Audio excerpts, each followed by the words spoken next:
You want to know more about our policies and agenda, and also see me on the campaign trail. Man aji yam seka ma ñew pour wax politique United Democratic Party di leen won ne so leen ci bëggee xam dara àllarba bu jot ñaari waxtu genn wàll.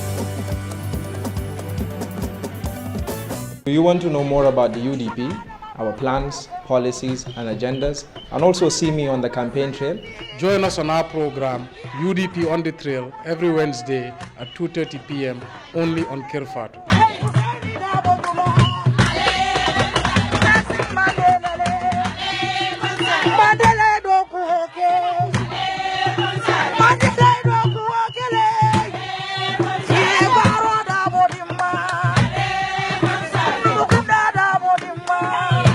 Assalamu alaikum. UDP on the trail la muruntana le jang koteng ntolom albadi ma alla National Youth Secretary General Kemo Bojang bi dun na guest men sotale jawolom Honorable Ahmad Skater Jane, Administrative Secretary for Media and Communication, and Honorable Olidi Bawada, Deputy Senior Administrative Secretary. Natale jang kana nale na kacha katung albe alon ko mba UDP la Silver Jubilee wato le kono andum fana na manifesto anin na programme ol fana paretale natanan kana wala wafal majang ntol dun konka menke lokun doron kana nale kacha ka fale ko UDP nyin ko wala so nyanta mel dilalla alfanan always nale na programme ol jibe alkalla feedback fana men dinna wa kam fana kontan baake ala baraka baake so mba kacha commencer la doctor be tantula be jayla for coming here today for ko daron ko UDP la Silver Jubilee la sita ite mune soto iba mem fala ko ke mon be tentula bi kanyim programme min ke jan UDP on the trail fenno mu mi yalon tol min ka jude anin ka kumo min moy mo jamala programme lo mi yala ka mol karandile UDP lafta min kala UDP lodula ni UDP election win abe falingol min natila banko kan donc aketa nye sewole ti pour bi ni bina silambe wol kachal UDP amanke ko nyin pati ringolu wara amanke ko pati kotengol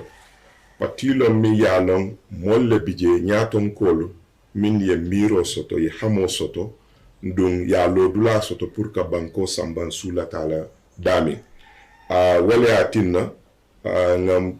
kafuta nyoka na modol fa nati min yale manke UDP member ti bari expertise soto ye londo soto bunda jamal to bunda tang ani woro la nyom pour min yalon ni UDP gagner tambe wala dulal jibe la nga falingo nati wala kafuta nyoka ye la mirol ke nyoka na ke manifesto na dol fa na da min ka 5 point agenda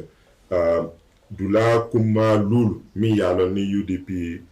ye masakundata wala bekela kukuma balti ni banko kan so aketa se woti ka afomolie ko wo documental paretale lu ni wiko kono na party leader na nyaton ko aloy Ousainou Dabo aba on veille la ba bondi la banko molie le na long fen min bebe o kon bari nyimu kulati mi yalon wo bebe kala ni loku ngole kono ja bari dol kontanta kana jan ka ko kacha nyato lan safo bunda jamal lamu anin falin sifa min na jiki UDP ba kala na gagné taja abaraka andi ole ñu ngi gis ne UDP ñu ngi ci anniversary period mi nga xamne moy mark son Silver Jubilee yow as a senior administrative secretary of the party yow lan nga mëna wax ci suñu anniversary bi ak tamit also speaking on the basis ne suñ manifesto bi and what we have to offer to the Gambian people. Jërëjëf Kemo di nuyu ñëpp viewers yi 25th anniversary UDP is already a sign boo xam ne mu ngi wone how far UDP has come and grown, evolved over time. In the past years, UDP has always been a party that was never on the defensive, because always yangi a president or incumbent bohamne, you know, his target was on UDP. So legi ñu ñëw bi am 25 years romba hurdle bobu, and the next hurdle is now nekk ci government commitment yi ñu def yépp a contractual agreement yi am ak Gambian si pour won leen bu nekka dafa am waxtu ak jamono te man dama foog ne it is no coincidence ne 25th anniversary UDP dafa coincide ak UDP di win elections bi at the end of the year inshallah suñ manifesto bi pare na suñ 5-point agenda bi pare na suñ website bi pare na so ñu ngi yaakaar ne inshallah bu neexee yàlla ajuma bii di ñëw dinañ formally launch suñ message bi ak commitments yi ñu bugg a def ak Gambian si waaye xam naa ne fu mu nekk nii liñ am ak liñ kéenee pour really change ci dëkk bi ak ni jamono bi mel léegi suñ kéenee bi xam naa ne dina dem dina mucc because ñëpp ñiy liggéey ci biir UDP ku nekkaa ngee def fu sa doole nekka ku nekkaa ngee liggéey ku nekkaa ngee contribute kéene bi yëpp benn kéene la so loolu rek is a demonstration of the fact ne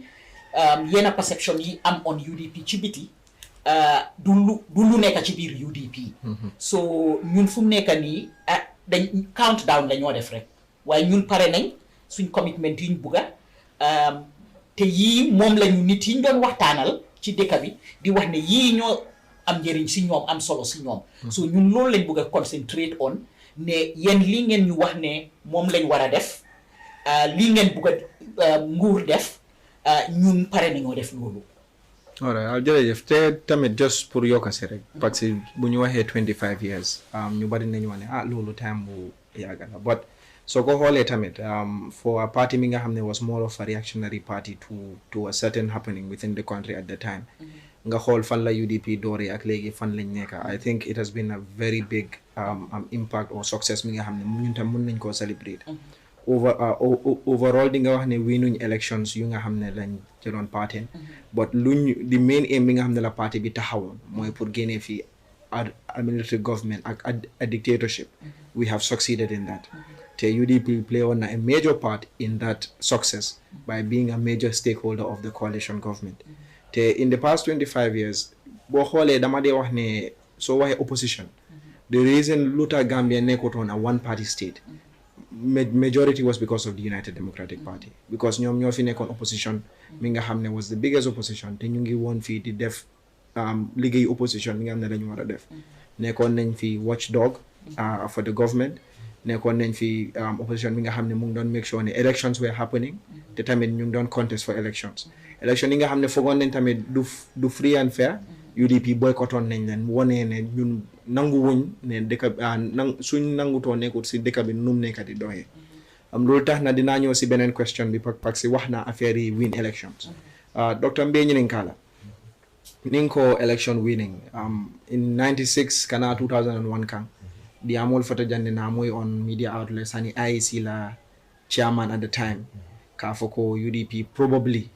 had won the election in 96 and 2001 bari because of threats to his life and his staff he will announce no even though we cannot corroborate it based on fact for fact lambam for manke fact ita bi ite aje UDP la lo lam min tolti ite amira fonsa win no banding election on kana when ko olibota min fola the countdown le count ntol confidence otole ko UDP le be win la this time bari mango confidence ta aya tinna nga singa mbulol ke nyoka confident nya be nakato be ke kan de kontolom labangolt ka make sure mol mi yen support du nga kata fay register ta ni election du ma site ta fay ka tu na man fay moma win follow bari jikita le ko na molu ye ya lon de UDP lo dula be dami ya lon ne mine be at stake nim fali ngoketa UDP be bundal minu be falina be nyato ta minati la banko kan moli o lon ne sani dumba katale ya lon bake ning Adama Barrow mistake ta Fatou ta moli adele kolya min be kerin sani wo kolya be lafa kula bira binala mol ko bira ta je sanji folol e ko falingo ketale atemanke ko ya jamme ala kuwol kolya ta bara manke ko ya jamme bara kata nyami ni nga sanji lulu do dial ni me hakilta be tambila ya jamela kata ya jamela molleta ibabala ya jamela system volta aya copy amman fengol minnu wa ni nga sembo diala koteke ni me hakilta be dunna wala kon so UDP ya lonne ibe falingo min nati la banko kan ndumbe otandi la banku mollale banku mol fana jele kolya min be kering du ya jele adama baro kasilo minta nin contineta la min be boylankan UDP mol fana e tesitile mbe diamula mol mbe dumna dula beto ka je ko ni nyin carte fayo wato sita mo be na katunga kula soto mi ya long ni UDP man gagné mbele ba bata kalam talaje ya jele mburol dabe la fala moto kuwa be kolyari samana keta dulal be katinya duwom fenne mi a sango sang abekela nga mira nin falingo keta wal dol be falingo manke doron ka fo presidento botaje president donald molla fitale ibalunya e sonaya jate kende akuo ay sonaya loktano le soto sanyin ba mola dimbayal kolyami bije di moltata wulu saya be siare la fita wo be le dam dum UDP le plan soto pour ka o bonde bari ni ajo election dol fango ka fo UDP defeat le wo banko la ni mo soto nyata mi yalon dictator lom min nyanta tale campaign ye dol sorom ye dol bay ye dol fa ka compete wo kono a collateral so what hani percentage ring fan soto ya katal yo beke ya je koy se bondi no le ye loi kutol dundi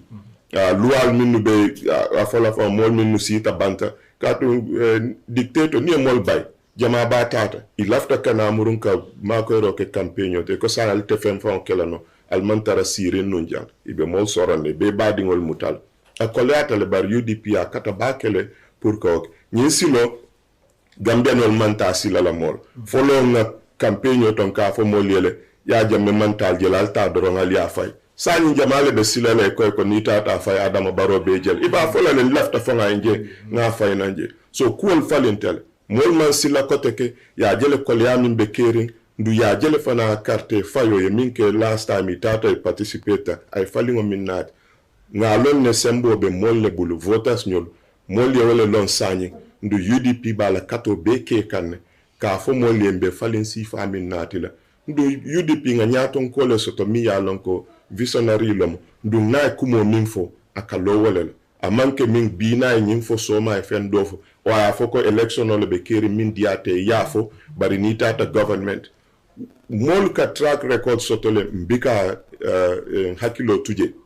baro mala nyin commence bi maybe ala leadership le atin nga nyimbeje bar Usenu Dabo ntol nga jele mo sifa mim mo tilin dingolom na kumo mim faka wala muta ndung amanjutu mo la patito pati mol fana be wolong ndung ba katalale momo mantarankan nga continue ke sabanankan pour nga je ko UDP e win bari ning ala sonta UDP le bening election o win. And yo, when you talk about chances of the UDP, election chances, what makes the UDP different from other parties? And lan mo tax nit ñi wara sanel UDP karta as the government in waiting, or ñu fogg ne UDP mo wara wéci suñu sonna bi ci dëkk bi. Jërëjëf Kemo, man dama feel ne UDP dafa comparative advantage am on against yeneen party. One, the numbers. Two, I think the composition of the membership, national executive B, the caliber of people who are there, and also, soon leadership B, qualities in leadership being Why I think ne tamit Gambian si ci sen bopa door nañ di realize ne du NPP du ñu mëna yóbbu fi Gambia wara dem parce que ñun demoon nañ bi at least ñëw ne léegi from 2016 dañoo dem kanam rek and mu mel ni dañ dellu gannaaw. Definitely. So ñun UDP ay foog naa ne li tax ñun ñu óolu suñ boppa mooy li ñoo jaay li ñoo commit as a party pour jàppale nit yi. Nit yi seen boppa ñoo wax ne lii lañ bugga so ñu arrange bi am loolu So my understanding it means the UDP is more of a grassroots. Tetamid suñu plans and policies. Dañu déglu ñit yi ba pare. ñu defar plans. So it's more grassroots based. Ñun dañ am structures, very, very solid structures at all levels, all the way to ward level. The amount of xaalis biñ dugal pour invest in going round and into the most remotest areas in this country. Ñun amuñ xaalis pour joxe de demuñ di jënd anybody dañoo dem ne leen yéen lii ngeen ñu waxoon ñun lii lañ bugga kéene pour defar te suñ parti leader bi tam dafa bugga am legacy boo xam ne daf ko bugga bàyyi after su taamam jeexee su 10 years bi jeexee dafa am legacy bu mu bugga bàyyi the former president was successful pour tarnish reputation ni party leader bi and ba tey Gambians yi dañ that stigma ba tey Gambians yi are using it. So ñun fu mu nekk nii suñ duggee in December dinañ make sure ne ñi nga xam ne dañ amuñu woon yaakaaruñu ñu woon fooguñu woon ne dinañ ko def dinañ make sure ne ñooñu dinañ they'll eat their words. Parce que ñun bi ñoo dugga si sa bokka si parti bi ñoo fekkaleen foofu dafa am luñ bugga offer te ñun buñ ko indee parti bi dafa ubbeeku ne ñu kaay leen ñun dañ bugga liggéey ak yéen yëpp kaay leen ngeen ñoo wax ñu yéen lan lay seen xalaat parti bi nga xam ne dafa déglu décision bi yëpp du ci parti leader bi waaye si executive bi te ñun suñ waree dugga into UDP into government am nañ suñ plan si ba pare am nañ suñ package ba pare am nañ suñ team ba pare ñun dañ pare ñun dupul ne dañoo xaar ba mu jot ñu soog a wax ne kan la ñoo def lii lan la ñoo def naka am nañ suñ paquet ñun dañoo dem rek dugga because lu nekk pare na waaye tamit ñu ngee gis ñu bari ñu bokkutoon UDP ñi nga xam ne ñu ngi toog ci fence bi ñi nga xam ne they are sort of like the silent members ñi nga xam ne undecided lañ they were already counted as undecided ñi nga xam ne boolewuñu woon sax UDP xam nga bokkuñu woon ci UDP xam nga parce que dañ gomoon ne UDP parti soose la ñooñu ngi soog a door di ñëw so di ñëw bokk si UDP di realize ne dëgga liñ dee wax si ñii du loolu parce que man tamit balaa ma doon bokka xalaat boobu laa amoon ba ma ñëw ba dugga ci biir so man dama foog ne nit yi ci seen boppa def nañ seen décision bi pare UDP xam nañ li ñoo dem pour offer te xam nañ ne am nañ nit yi ñoo xam ne dinañ provide those services to the people ñi bokk UDP ñi nekk ci executive ñoom yëpp understand nañ ne UDP as a government su duggee dafa nekk a party that is of service to the people not the other way around so ñun comme li ma wax rek it's a matter of time waaye ñun ñu ngi doon liggéey towards lii so am na ñu nga xam ne dañoo xuloo di def lu nekk ñun ñu ngi noppi ñu ngi si biir executive bi ñu ngi am suñ committees yi ñu ngi am suñ sectors yi xam nañ ni ñoo liggéeyee so ñun pare nañ pour dugga te am nañ suñ luñ soxla yépp pour dugga ci biir so it's just a matter of time. Comme ni noo ko waxee rek yaa ngi doon wax fii ne tarnishing of image. maa ngi remember maa ngi doon am a discussion with a friend. du supporter UDP but he's a very good friend a close friend. so ñu ngi doon wax ma ne ko ne yow lan moo tax boo sànnil UDP carte ma ne ma seen paa bi dafa màgget. ma ne ko but màgget ma ne ko lan moo tax nga wax loolu ma ne ko te yow yaa ngi nii yow just few months ago yaa ngi jógee apply a visa to America. ma ne ko te dëkk boobu nga dem ñooñu gars seen président bi moo mag ñun suñ président bi ma ne ko te most of their presidents have been older people ma ne ko for me leadership really isn't based on age or nit ki noo xam ne la nuru o fu mu jógee o turam ma ne ko for me leadership is based on capability ak boromam lan la mën a offer ma ne ko this whole notion of old power or this whole notion of power ma ne ko we have been calling Ousainou Darboe old power even when he was 48 years ma ne ko because in 96 I remember ñit ñandowa we need Yaya we don't need old power that time he wasn't even up to 50 but because of the age difference ak competitor and we pushed and Yaya Jammeh and the AFRC through the media because time where the media was censored and controlled they pushed that agenda people have been calling him that bete ñu agsi fii but we haven't really sat and thought of it. Okay, ñun lu ñoo wax kii, is he really capable or can he offer the Gambia people what they want? Bu ma ko waxee loolu mu ne ma ne loo wax dëgg la de mu ne ma musuma koo xalaatee nii. But so loolu lu moo xalaat wane mooy ne tamit ne ñun tam suñ nit ñi ñun ñi nga xam ne ñu ngi campagne just because nga foog ne bokkut si ñun warula tax ne nga ne doo waxtaan ak moom seet ndax di nga ko mën a andi we still ñun ñëpp lañ bëgg a am su sañoon si UDP everybody will be a UDP member and I think loolu sax dina ma yóbbu si next point bi docteur ni ko UDP yi ko na campagne o samba menna what are we going to offer to the Gambian people? Talking about the sectors we are going to focus on, talking about the manifesto, and the 5-point agenda. Because Nina Meng understand from the 5-point agenda is about UDP are derived from the manifesto itself. But now realize go Malta Silano is a 60-page document read. But at least near 5 major points but about kela focus areas people can read it on the go understand this is what the party has to offer. So what are things that we are expecting in the manifesto or the 5-point agenda? Well ye kumomi fotenga kumayatele UDP ni aje party jama ye la manifesto bondi la kabiring dol hani sanji fula command but nsa nole nu tili killing for a manifesto put together nga adi bari ko liya fo nyami UDP la manifesto mol fango lafita minna nga wole gauge nga wole sumang nga na manifesto nyin dada dum pour ka dada nga committee le nati na min ya lo mol mu expert oti yela wato ta nga nyin karol ke nga fengo beke fon nata fen soto mi ya long njikita le ko ay mol la xamo mol la miro reflect le mbe o bondi la bi dula tang ani worawla ay wole be cover bari ko nga fa nyam nim man sakunda UDP man sakunda ta ala tili keme folo nyindula lulo lebe kala minu kumayata bake domo youth empowerment, youth employment funding kel bundala UDP aje ko banko jang ali aje le funding kel siata katambi ndung batabe caring for dol kata bakwe molbe fala silo kan document create ibe ataya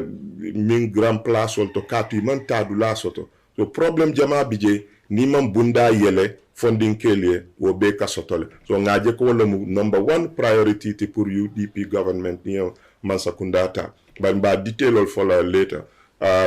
bunda do fana wala mu education ti karam bunda education and skills training pour ise mecho learning ise a londo nying soto ka nibe mako rokela amanke ka kodo di doron amanke ibe kodo le di la waranka molta dore dundi do kudula ñun mu fennati mi ya long UDP la approach ka fo bi holistic ye fengol le be jube ya je ko identale ite do wala man dowa so karandiro mechi ningo womu bunda fulan jong do fana wala mu healthcare jati kende kombata fol jati kende musolla ko anin na loptano leta dol to bori tije ka la rango tije warang susulalu ye mo samba pour ka jara susulal ba kinna ala jio man janku courant bi ka soto je a nyama wol be mu problem du la dol bije be jamfaring loptano la ila silol mambeta so ngol be le jube bina fola detail manifesto kono mimbe kala pour ka o falling banko kan wati saje online muso tata wulu hospital auto abantaje obije then bunda do fana wala mu digital economy aning wo mu bundalti ngajele momo be credit san na fang iba fola internet o slota jambakele ni be fen load la eta wati bala janne telephone and internet da koleata dula beti in the region so ngajele ufo falling na be falling na pura bala doku o kelale molse internet won be related katun doku jama bije sani ikake internet le financial transactional minni ba kela abe kela through the internet so ni was slota formol bikela doku o keno akuwa bunda do fana wala ma agriculture ti seno bundala seno jang atata le fo ika kene balje dulal to nita tan tol kombo dulal to gunjur nyolto isa kene balje mol mantara do kola katu ima incentive create fengo mimbe hamendi la pour yetara senola ite dingo tale kay ko ta senola ta agriculture fembije katu nata aje ko minnu be kataje wala katara koma bika fen soto minnu kata tubab du katu bunda tijang wal kefisa so sene bunda especially mechanized agriculture dundija wobijele nga bunda jelle fosani so youth education health agriculture agriculture technology technology training kelale ka make sure molie ansambe era minto hani be sandiro lebe fengo fenna a being is technology driven wolbe tarla bunda so tili keme follow that ñunu lebe kala UDP la priority ti du ngalo ne hadi wol fara ibani ñin don le address la ñola ka ni be healthcare kala education youth etc foye be address ñola te killing wale do tuje ha njikita ko nin tata fo nga bondi molie exactly mi muy detail lolu ba jala UDP la homework kele la do ko ken just pour yoka ci limo wax ñun UDP buñ toogee di xool naka la dëkk bi mel ñu réalise ne ak luñ mun di def fix suñu adresse ut human capital bi njëkka li ñoo bugg a def yëpp duñ si mun a am ndam oo gagné foog ñu adresse problème yi ndaw yi ñi nga xam ne ñu ngi leen a delloosi te amuñ benn mécanisme pour intégrer leen ci biir dëkk bi dimbale leen pour ñu start off so ñooñu xale yi dellu si waat ñu ngi xam nga the trauma of yoon biñ jël dem all the way to Europe ñu egga ba foofu di struggle pour am liggéey ñu jëlaat leen delloo si waat leen that gàcce that not being able to survive pour dellu si waat ñun dañ feel ne dafa important parce que li ñoo gis léegi mooy drugs yi dafa bari si dëkk bi ñu ngay gis xale yi toog di rey sax seen parents yi so du ànd ñoo seen sago yi xale yaa ngay jeexal school te mënuñoo am liggéey so ñun dañ bëgg a prepare that human capital moo tax ñu dooree ne dinañ def yëpp de ñu ngi am over 20 something sectors yu ñu adresse waaye dañ bëgg a wax Gambien si ne comme 2026 dinañ def li ñoo def yëpp duñ mun a def all those lu nekk ñu ñëw ne dinañ def lii dinañ leen defal lii dinañ leen defal lii dinañ continuer di def loolu waaye dañ bëgg a focus ne nañ build human capital bi njëkka then 2026 going forward then ñu start nag in the process ñu am the individuals yi nit yi are well established the situation livelihoods has improved the healthcare system has improved pour ñu mun a dëkk bi mun a dem kanam because nguur rek mënut a def te nguur sax warut a dugg sax ci yëfi business ak yooyu nguur liggéey mooy create environment bi so creating environment boobu mooy ne ñu jàppale support human capital bi make sure ne lu dem ci lekka lu dem ci wérgu yaram lu dem ci njànga lu dem ci ndaw yi ak tamit ne mënuñoo wax affaire yi liggéey yi ëllëg pour ndaw yi te indiwuñ si technology aduna si yëpp fu mu nekk nii technology is the key thing so ñun eggaanguñ foofu so mënuñoo strengthen ñoom seen skills yi ba pare dimbale leen te amuñ access to internet amuñ access to courant ak yooyu kon dëkk bi du mun a dem kanam so lu foofu lañ bugg a focus ba pare continuer di def yeneen yi so ñun loolooy suñ xalaat as a UDP government parce que dañ foog ne foog ñu régler foofu njëkka before ñu mun a dem kanam ba pare ñu ngi bugg a encourage moo xaleel pour ñu dugga into agriculture so dañ bugg a ñu gis agriculture as a business rather than agriculture pour lekka rek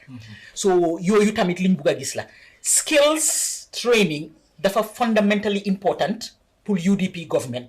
because ñun dañ feel ne individual bu nekka dafa am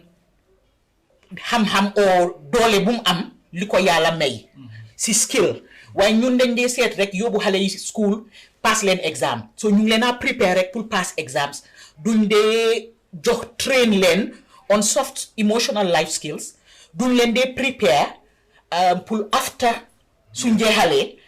pour ñu xale yi ndaw yi realize ne the world of work outside is completely different from the classroom. So a lot of xale yi dañoo ne jeexal naa university mënumaa am liggéey so ñun liñ bëgg mooy pour xale yi munal seen boppa so ñu amee skills yi ñu train leen on entrepreneurship ba pare ñu ngi discipline enough ñun li ñu bëgg a provide pour youth si foog naa suñu leen defalee all of that create leen all that environment then ñu jàppale leen ñu mun a duga ëllëg ñoom ñu nekk kilifa yi ñu mun a hand over to them so buñ toogee rek di bugg a sampa bridge di bugg a sampa néeg yes they are important but people don't eat bridges people don't eat roads tey maa ngi am na fu ma doon read ñuy wax ne am na ñu binda beneen newspaper bu binda ne 33% of rural Gambia the poverty rate has gone down so bu ñu adresse wut lii njëkka ak luñ mun di def dinañ am problème because nit yi ñoo war a monitor ñoo war a manage ñoo war a coordinate ñoo war a maintenance so foog ñu make sure ne am nañ all those skills and that confidence pour ñu mun leen a xam nga ñu mun a ñoom itam ñu munal seen boppa rather than di xaar government employ leen ñoom ñu nekk employers and also create seen own businesses yi so yeah so just dama delluwaat si yow rek kon ñu ngi wax point bi nga xam ne démb si newspaper bi ñu ngi ko gis ñu ne 33% of rural Gambia gaa dañ fall into the poverty ñooñu dañ yokkaat like the percentage of poverty has increased by 33% meaning ne ñooñu most of them dañ dee mën a am only 1 square meal a day are Gambians better off today than they were in the past or tey la gën a dëkk bi gën a dellu gannaaw tey la gën a miiti parce que dund bi dafa miiti ñëpp a ngi complain soo demee si marché bi ñiy jaay sax ñu ngi complain so loolu benn la dund bi ñaareel bi dafa tombé ak Covid bi ñëw te ñun pare wuñu woon ñun amuñ facilities yi pour handle Covid ñu ngi manage rek sort of like control mechanism because mënuñoo bàyyi rek Covid ñëw rek jël over everybody waaye problème bi ñoo am ci maternal mortality xale yu jigéen yi gaañu man suma toogee di gis every day ñu ngi binda di advertise on social media di ñaan the amount of GoFundMe nawet bi ñëw na every year ñu ngi dem through same process bi nawet ñëw na kër jàmbur yi yaaxu nañ GoFundMe ñu ngi set up pour mun a dimbale families yi it's not sustainable so foog ñu am mécanisme boo xam ne is more sustainable waaye dañ liñ bugg a mooy Gambian si ci seen boppa munal seen boppa moo gën ci ñun daan ñu toog di yaakaar keneen ku leen may ak keneen ku leen defal ak keneen ku leen jàppale notwithstanding ñun suñu aada loolu la foog ñuy dimbale wante di jàppale wante looloy suñu society waaye tamit dañ bugg a Kumba ak Fatou munal seen boppa boo xam ne duñ yaakaar seen jëkkër duñ yaakaar nguur gi duñ yaakaar anybody den ñu ni tamit ñu mun a liggéey ak ñoom su fekkee ne ñoom si mbéy bi lañ nekk ñu dimbale leen ñu expand ko at a large scale so ñu ngi bugg a zone dëkka yi region si ci biir dëkka bi boo xam ne dinañ am agriculture on one area tourism on another region fisheries on another region horticulture animal husbandry and all of that so suñ ko defee foog naa ne ñu dimbale communities yi pour start up loolu te fekk jàppale nañ leen gën a yóbbu ndaw yi ñu dugg ci areas yooyu start entrepreneurship from kindergarten pour ci xale yi instill loolu si ñoom ñun gis nañ in Europe xale yi dañoo defa am lemonade stands di jaay di dem jaayi cookies xam nga and all those things and mun nañoo def loolu fii si dëkk bi so ñun dañ bugga pour jàppale xale yi jàppale communities yi and then start the whole entrepreneurship from age 5 years and below and going up and so that they can all prepare themselves munal seen boppa so ñun loolu lañ bugg a def ci UDP loolooy suñu yaakaar docteur be fana ñinin kala naje newspaper safa kuno ko Gambia kono bi saka santola sateldo sidla keme tan sabadin safa be nata dum poverty la wala bata because wol fon janning sang if they were okay or they were surviving but sang ko nada ko lebulu Gambia bi ma akoleata bi le ban fo kunu na koleata bi well mba fo le akoleata bi le katambi kununti kende ke fango woman jari fango hani scientific study ke ni tata yaje bir ni wato kon roy tapala pa bondi $7 atata $10 dula jaman du mo jama wala mi la balura moti ka ke da samo konto kati ko le sange nyebe keje wara akara keje wara ya ponce and stuff so koleata but ni tata ko coastal area fana nye da koleata je fente fo na environment policy mam betia nka company na tuwo bilato min yale mantara je fo ti nyaro la ninke la profit of untindi manke fo so ma nye da be koleala faman soto fo badal be ti nyala tourist solte je yusla no wo fana do ko tala mo lema min fangu ma be problem ot insenyunu be continue wala ko ngama sakundale soto mi yalong itolla priority mu mbe minekela pour nga murung je in a way mantara govern la itolla priority mu pour the elect pour stay in power wala nyim problem o benat ka nyun man ke fenti mi yalon tenite da male kaje itol fa katale ko olia fo nyaming silolu nin samana ta silol be ti nyamol katani sila dan tandela susulalu MRC molia fo sai comme malaria la red be siari ne foi tol fa ka fo kula mi ala it's not sustainable ifon be jakal ay bulo fal so niaje wolde keta domoro da koleata funding ke lu be jikirin ko ni nyim falingo keta be do ko soto la sanyi ne fa fota do ko nin corruption o nata lao kan tilimbalia banku dolu jikita ko ba falingo keta sanyi ne nga mansa kunda soto je mi ya long abe priority falin banko binu je ko kumata be falin walna tasi ila poso kete kuati mi ya long wala kumayata banko la nyato tat ni la poso wala mi la priority ti wal man tala ka ko di baspen pour musol ka je ni tata wulu wala ite bannaje wala priority te kala sama ni silolu jio ka kuntule mol bikatano pour iba address la nyame ibe minkela wala nga taria nga kordalo nga taria nga dingol kijana katu nyi election na se kayem bondi ndunka wala jama baje ye bankola se indi koma itol fon individually ni aje momo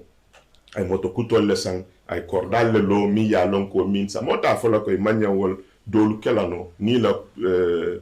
la joya si ni a adoku bari yete ta min doku wala wo bita koma ita famo bita nyata baro famo jibe abota korda min to anabe minto dena jibe banko be dami anabe dami sanyi abe minto no sanyi lulu kom fenkilin dorebe wala falandu wo manke man sakunda sa fok nin ko freedom index bije kaje ko ha newspaper la ni mol ka diamu ititale soron ye yapika mol ha bar wo manke fenti mi yalo man sakunda le adi ntolle be nga keloke Gambia no be pour nga je nga osoto wo manke kibirland bar wo ko la fentije nga mol nyinin kale ni minu ka diamu pour kane na tinam pati mune atine te lafta fayla Adama Barrow mune atine lafta NPP murunna ibika dali ye mineke ibika fen fang sotono ibe min fola so wala atin tolla do ko akoleata le bara sonata katu ngalonne nin tolla man sakunda sita be falingol minu nakil nyin koleal minu be keri nye dabe koleare bada to sum kango be futala sate molla ibe fonding kel fango mutala min yale ila do ko be minti wolom ka sum kango tala ka o tinyaro tala ni UDP ye man sakunda ta iba make sure lale environment ye ke priority kat wol be nyin agenda to le letam binawol be diamula eta dawde camera suntu kungole bije mol be tayal janila silol kan ni tata ko gunjur non to sate balu ni we sote katale ya bajondi nyokan fay siya yamal wo kay batriol kataraje fengol be kataraje be mol kurandila kurawa be lafala imalon kol be related yeta e fita gara so tara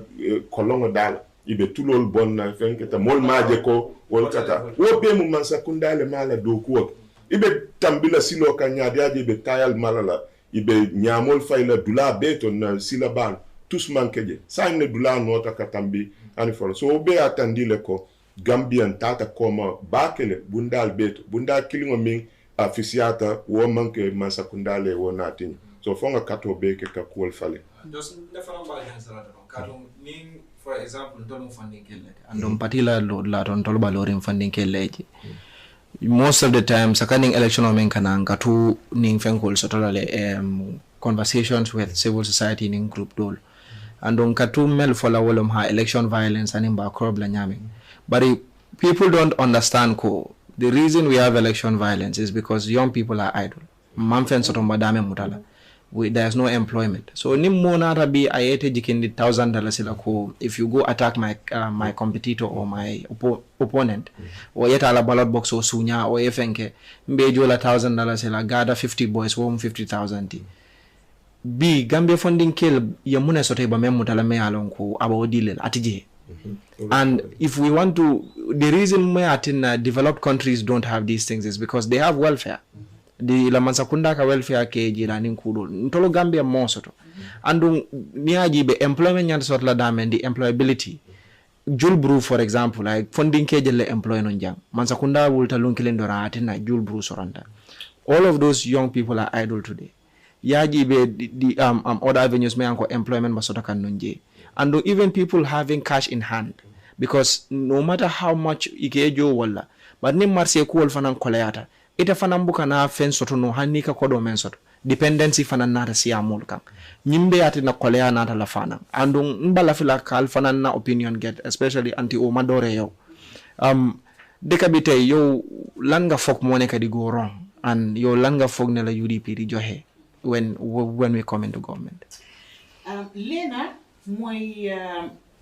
the present government be agreement you amon ak niti defuñ ko mo nek social contract waaw bena CRC bi doxut def nañ ko ba pare mu ngi nonu ñu tek rey nañ ko then you have the security sector reforms buñ ko address on buñ ko sort on out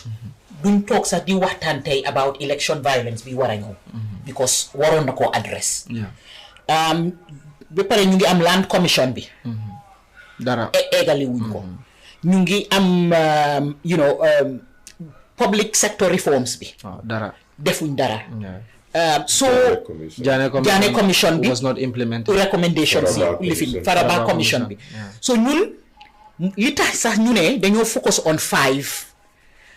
priority areas yoyu. One, more because to curb challenges yi ñoo experience legi comme li nga wax ci ndaw yi.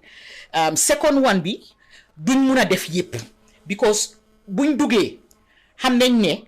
yi current government bi warona defuñ ko ñun fokk ñu égali ko so ñun suñ duggé dinañ ekati wat the constitution make sure ne demaat na parliament pour mu muna dem through as is lolu mom it's ñu ko am ci suñu action plan bi then tamit yenen commission yi start egali wuñ ñu buga def lolu so li current government bi warona def te defuñ ko ñun suñ duggé bena dañoo def an audit on the entire civil service and then identify and then also reforms pour civil service bi yoyu so ñun liñ bëgg def moy égali lolu li nga xamné defuñ ko be paré tamit suñ 5-point agenda bi so fokk ñu liggéey bu bari be paré xamuñ sax the depth of li ñoo fekki fofu ci mu jëm ci lan mo nekk ci suñ central bank bi ñata des ci xaliss budgets yi a lot of things yi xew fu mu nekk nii yi ñoo war a lijanti ak li ñoo war a defar pour mu mun a jàppale ñun suñ agenda bi dem kanam lu bari la te suñ duggee fokk ñu def loolu yëpp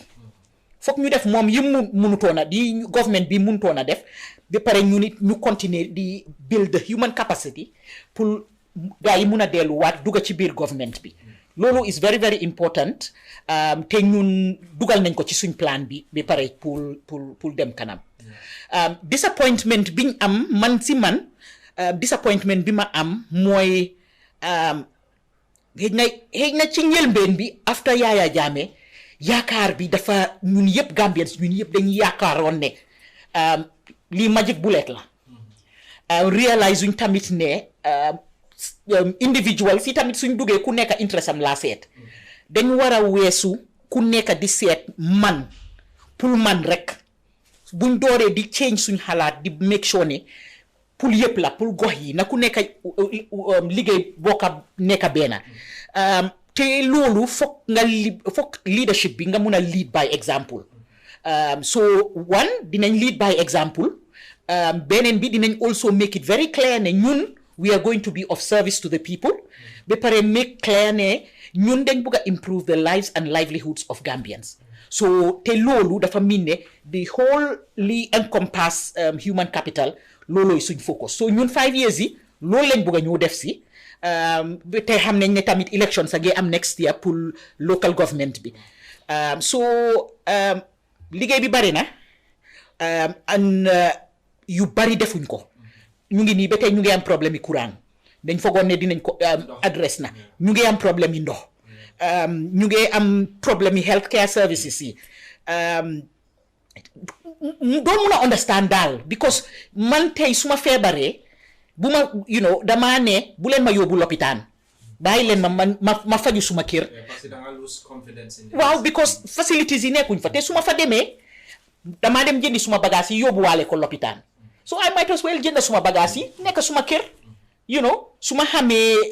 naka lañ koo administrer di discuss ak suma docteur waaye su tooloo foofu ba nit yi man gis naa ay nit yu wax ne sax ne ñoom dañ ragala sax biir te ñu ngi sëy because dañ ragala dee so loolu yëpp foog ñu build that confidence bi ak trust yi nit yi so ñun loolu lañ because human capital challenge bi dara doxut fii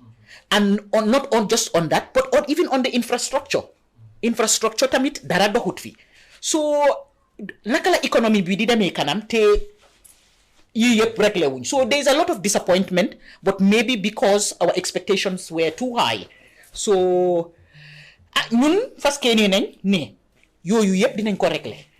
and loolu lañ bugg a def as UDP and bugg a assure Gambians yëpp ne ñun loolu lañ bugg a def dem kanam.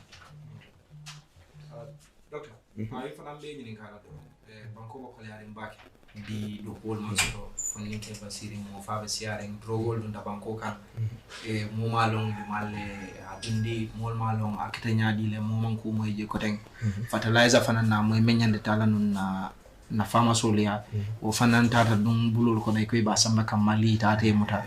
na je ko crime rate fanan ba increase rim back na je ko there's no control, there's no law and order. In fact, most afuno ko Gambia is an anarchist state at the moment because more man authority respect more man who fenge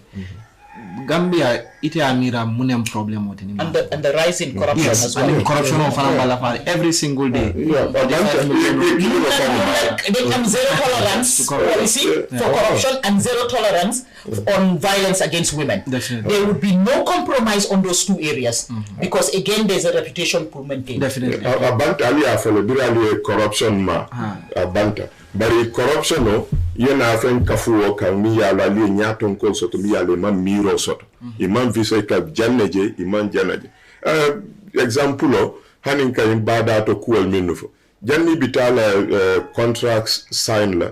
pour banku doliene la fishing trawlers nati jan ikanyel muta ini kata ke export ye falima dinne ko di chicken change yo din ite ifango ta katale la man sakunda fishing trawlers nyolu soto ye Gambia no fa samba yeta training na pour idol operate la nyami ite fa ka export ibe do ko create la ibe say la tele be la dula protect la modern miniale kana nyel tay be dump la na bal wo be ka tunga molle soto mi ya lo imiro man jamfa wala be nyato hani imiro jamfata wo sifal manke priority ti ton ibe minke la pour ye tuje pour ye elect wo doron bari corruption oni wo be kere wala tinna fengo min nyanta agriculture sambala nyato min nyanta tinne la fi fengo le yurwa mo sita aya wafu kodin dinna kata ate kuno abe wala miral wo do balu nie do kuwo ke wala ibe min sotola tar drug kuwo fana man sakunda do kele la nyaade le aje tons soto mo buka fem moy kotek ye moto foko wala ba kuwo koma mo bika aje kotek ibika kuma foje so dindingo min tata ba use kan wabe demanding wafu la sila dat president to na la cabinet ibe mine fola no way amam muro akale wo tonsol minnu kata minnu ya long ase kal ka fen sotoje alman katakeje so le problem obe ni ka fen fo ibikake ika me credibility ni o lose inata say corrupta imam vision fana soto welbe kafuta nyenyoka nte fen address la noja katum bika problem fo jam mi ya long tol fango ma long minnu ka fa hospital on to be badingol lom silol min ti nyata mbele ke use fewol min da kala fa mbele ka kalamta bari ni la miro man jamfa ndu ya ika mo min ka sunyaro ke celebrate o ke reward wo be kolana bari wol fana be kolana ideal min no UDP min no ke la plan to ko oli af nyami ñing commissional min be ye report ol di ye molle tombong min ya lonko ye la doku no le kendeke from Faraba Commission, Jane Commission, CRC, TRRC. Yela doko kele fo banko be alonko nyunumu molle ti yela doko no. Bari ni e report di nyaton kola mi yala man political will nyin soto warante molle biji aka mi nyako no jibe ite tamala. Bari UDP nyin la hido tale ko ni UDP sita. Nyin draft constitution ba murundi la continue anyanta kela nyami nga adopt molle kodo min dundi abeka na ke tinya ken songot nga fali wo min expect ko le nyanta kala biri nyin nata ntol nga tamandi security sector reform ni ko reform yaje ko security services tamanya femma falinje molle dolka implicate for report to le atare bondita inaye murundi kuje ita fe explain you know ibe corruption of kelela nyadi le mi yalom banko la plenol yete wafu imam mo inform fo sanji fula nyato wo ko na funti deni ko ka explain ni kumo fo mo be nyaaye je yemin fo ya fo mfango la kango la nga understand tubabo le complain next minute your statement ok ani alle mi moy aning lafta min fo la mankile so credibility tije corruption of be caring mol mang vision soto wolle atin nañu problem o bebe caring just pull yoka ci lu Dr. Jane don wax legi ni on the on reforms and also on the issue of corruption. Lena tamit len gis again comme li ma don wax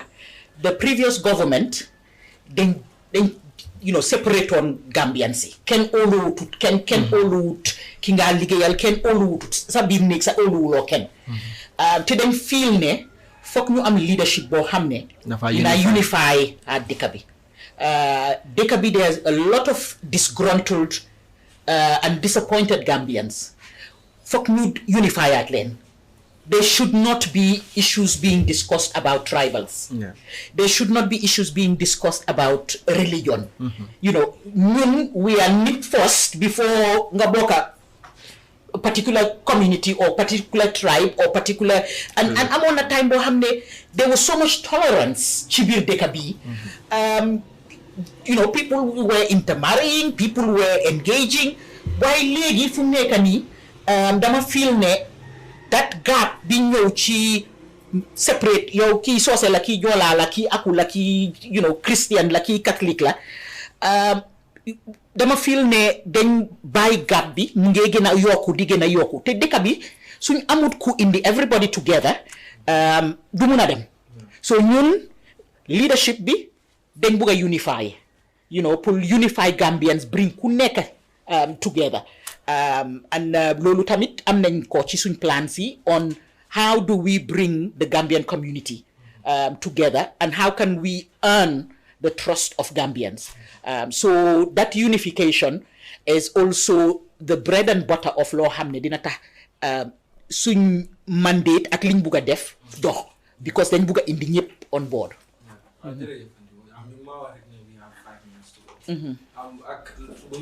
Corruption, I think it's also important because a lot of times when you talk about corruption, people fail to understand all the ills in the house in the corruption mortar happen. For example, you can talk about the accidents we're having on the bad roads. You can talk about people dying in the hospitals. You can talk about the purity or of Newton health or our life. So holy, the reason why so yoni born accident in the body mooy ne because xaalis bu waroon a dugal pour defar yoon bi dañ ko dog ñu dugal ko feneen moo tax tey Gambia ba tey ñu ngi complain about bad roads soo waxee about tey ne saaku maalo yi yokku nañ ak yooyu noonu ñaata saaku maalo moo dee ñëw fii as aid from Japan or from Taiwan or other countries we've seen government officials ñu ko jaay nit ñi te li nga xam ne dañ fa dee bind sa on the back not for sale te su nekkee sax da nga ne da ngaa jaay loolu pour subsidy or da nga subsidize xaalis boobu fan la dee dugal consolidated revenue fund buñ dee wax anamu fan la naka lañ ko dee manager as a country tey ñu ngi gis how many suñ ministries yi ak how they are involved in corruption 35 million bi fii wax nañ ko fi $700 million ñu ne government xaalis government lañ ko waroon a jox ñu ne government bi amul benn account mi nga xam ne xaalis bi waroon na faa dugal ba dañ ko waroon a dugal in a foundation mi nga xam ne facility bi moo ko moom ñu dugal fa xaalis bi loolu yëpp ñun tey ñun ay Gambian lañ especially man suma generation dama ko dee all the time probably yéen you are part of the older generation ñun suñ generation we have at least 50 years to go ak all the wrongs yi nga xam ne mu ngi happen fii ñun tey suñ taxawtee ñun ñu fix ko ñun la moo affect ak suñ doom yi so man loolu laa dee wax ndaw ñi all the time ne it's up to us pour ñu jël a responsibility ñu make sure ne corruption ñu fight ko no matter what you can do yow tamit defal lu ndaw li nga mun ñu ngi talk about the bribery ñu ngi talk about corruption ñu ngi talk about corruption ngay xool yaagut gisoon nañ fi benn boy xale mu rey nit on the highway because dañ doon speed boy bi amutoon license lu tax police yi bàyyi ko because fay police yi mutut dara police bi jaral na ko mu bàyyi la nga jox ko benn 200 because mutut dara moom mu ngi xalaat ne ñu maa fay $4,000 yi su ma jënee saaku maalo $1,500 ma fay pass every day $10 yi ma war a fay luwaas lan moo maa desee su ma xale yi seen school fii ñëwut ak yeneen yi so yii yëpp foog ñu address corruption suñ address with corruption the country du mun a move forward so I also revisit the pay scale of the public servants as well. So because lu tax sama wax loolu mooy ne xaalis bi nga xam ne daf dee leak loolu mënoon naa dem si pay scale bi mën nañoo reform the civil service ñu seet ñi nga xam ne ñoo fa war a nekk ñu des fa ñi nga xam ne they are not qualified ñu xool naka la ñoo trainer gars jox leen necessary skills ñu mën nañoo venture into something else on that note rek dinaa leen laajte seen final words doctor naa start niite ak dati yela final words di jani mbag well be min dila wolam ko banko ni banku mol jikila teta bakele katum birin ya jamme botaja mo jamale kumbota kontano kamala kaje ko sani bina Gambia kutole sotola mo fal mo yemangol wol bebe bola bari mbe mansakunda sotola mi yalong ka baluo sona yandi wala be kala kumayala ay katambi fengo bebe bari kuwol keta ñaami ñi sanji lulo kon nga jele ko banko murunta komale dula beto biring baluo dala kolea loptanol buka boru soto molbe fala je ko ngani fendol minnu befo wol bije wo fana kola mansakunda e sartol minnu ta ko be kuwol minnu falinna pour se mansakunda do soto ay lojan ka banko samba nyato wol hani fem manke nata sey mansakunda mi ya longa kato beke pour ka ya jamena la système o bondi jang sani nga bikol ya jamme kola e fengo min betu jang fin almost a be wala bi jang ala former minister le cabinet fandi ni tat hana la chief of protocol wala mbaro former chief of protocol to be you know ya je femman fali hanim binka kodol mi use ika ya jammele je i jama babal dulal dol ay tola July 22nd coup d'état ñin hani bi tol bije man sakunda ma wal fongo be fallendi lo victime wala ko baro hani sinya killing ama singolo victim center moya je victime be siarim banko kan janyami wala molu fata molu yemanta hani bi ama singoloje ngolo lonkatum victim center la lo mbulo bije hani bi ama sila eta iko patimi yati no victime siata ini wala bina kafula kakenyoka so abala fawarta bari UDP lafita ka tandi molla ko falingo bimbe nyanta kela manke ntolbe wala dunulan kunkan victimol fana bam bele ni wal mu kilomati na family lomu mba make sure lale yeke priority ndum na bunda be yelerine UDP manke si patiti jang dobi je sa mira momu sido ti fanga manke woti kon tongo wani fengol be na kuol be dunta nyokonol ntela muso musur walti mfamu hausan kota bota serelion abamu fuloti min bota base ata fon wuluta kosemar so jama balle be fenkete mama mun christian ta kata muslim ti nda famu immigranti jana tonte immigrantol kelala no nte ndamal christian muslim mandinka ate kelano so UDP lafto lebe bondila dunga nyato kole soto mi yalong njikita kwa dole kela banko bita nyato jikol min beti nyata mba make sure la no cool tamand some final words for jerejef Kemo suma final words moy pour appeal to all Gambians nekkuñ di wax rek waxi politique UDP name is very very pure ñun ñëwuñ pour dugga si nguur pour jël suñ mënuta defal Gambian bi duñ jël ci Gambian bi so ñi nga xam ne ñu ngi undecided ñi nga xam ne ñu ngi support yeneen political parties ñi nga xam ne first time voters lañ ñu ngi appeal ci ñoom pour ñu bokk ci UDP ñu votal UDP ñu support UDP li tax may wax loolu mooy ñun dañ ñëw pour defar ñu ñëwuñ pour yaaxa ñëwuñ pour xaajaale so bugga naa koo wax tamit so maa ngi oo ñëpp pour ñu jàppale ñu bugga naa koo wax ci English ak ci aku so you know mi Creole fambul dem I dey call on una. We know say there's a lot of undecided voters. We dey wait and see. But I dey take God beg una, make una come join UDP, make una come vote for UDP. Because I dey tell una true, say, we not come for play. We not come for take couple, we not come for make. We come for make this country back. Because waiting we see say they happen at this country, it affect we all. And me, I don't want all and not get anything for help me. This country no get any social safety nets for Gambians. Just like you were saying, the youths, I mean, there's no welfare. The part of especially the fourth of the fifth 5-point agenda, they look at public health, security, and social protection. And that na for help we granny them, we papa them, we mama them, we pikin them. So we really want to put the country first, and we really want to put human capital first. So I dey call on una all, me auntie them, me granny, me grandpa them, me cousin them, brother, sister them, me mama and paddy them, make una all come, make we go. And anybody will get any questions the way una want ask, una please reach out. We go into more details and talk to una and explain to una. But I feel say there is hope,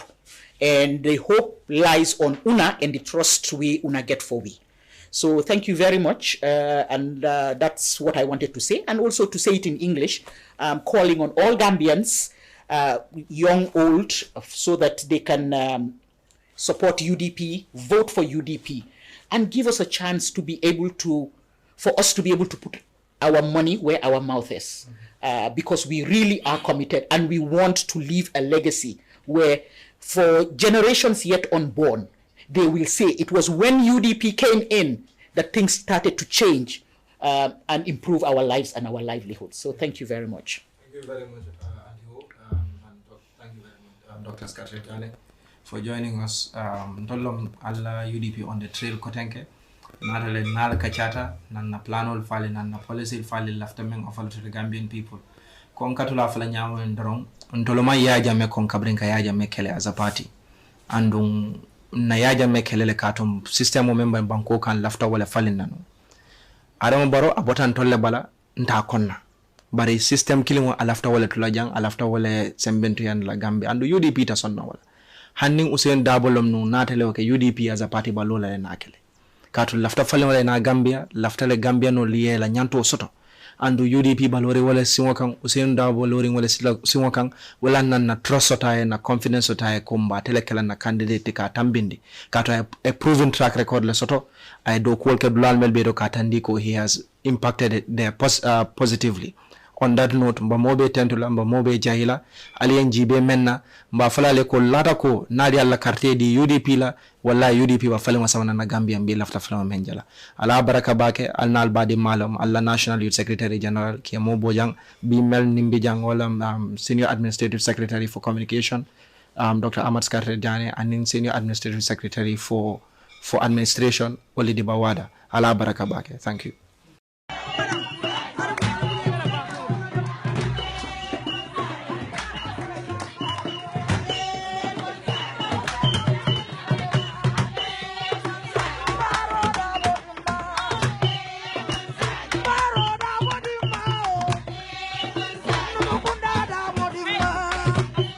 You want to know more about our policies and agenda,